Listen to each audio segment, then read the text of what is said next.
So, bakit nga ba gustong-gusto ng mga Arabo ang mga Pilipina na maging tagapagsilbi nila? Tagapaglinis yan, or tagapag-alaga ng bata, or tagapagluto, o caregiver pa yan? Kasi poli ka sa ating mga Pinay na malilinis tayong magtrabaho, mapapagkatiwalaan tayo, maaruga tayo, matiisin, multitasker, ganyan. Talagang pulido tayong magtrabaho.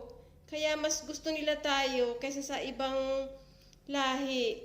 Talagang kapag nagustuhan ka ng mga amo mo, nako, itatrato ka nilang kapamilya. Hindi ka nila itatrato na iba. Napakaswerte mo kapag nagkaroon ka ng ganong amo dito. Pero, hindi po lahat ng pumupunta dito sa ibang bansa, lalo na dito sa Middle East, ay pinalad na magkaroon ng mabait at mabubuting pamilya na napuntahan dito. Yung iba, nakaranas ng pagmamaltrato, ginugutom sila, sinasaktan sila, lalo na ng mga among babae. Kaya nga po ba, kapag ikaw ay pumunta dito, kaakibat ay panalangin na magkaroon ka ng mabait na amo. At isa pa po sa adjustment na mangyayari kapag nandito ka na, yung tradisyon nila, napakahigpit nila. Kasi nga karamihan dito ay mga Muslim.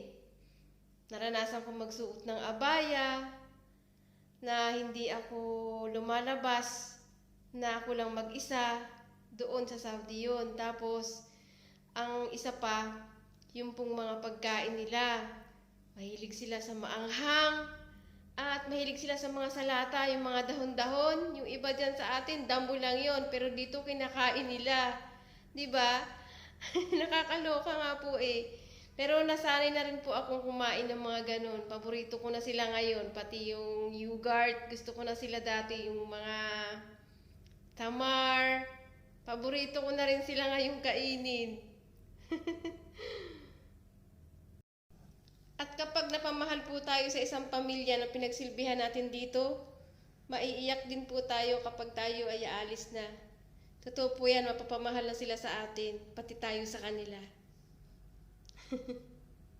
So yun lamang po guys, maraming salamat sa inyong panonood at pakikinig sa aking pag-share sa buhay ng isang OFW dito sa Middle East.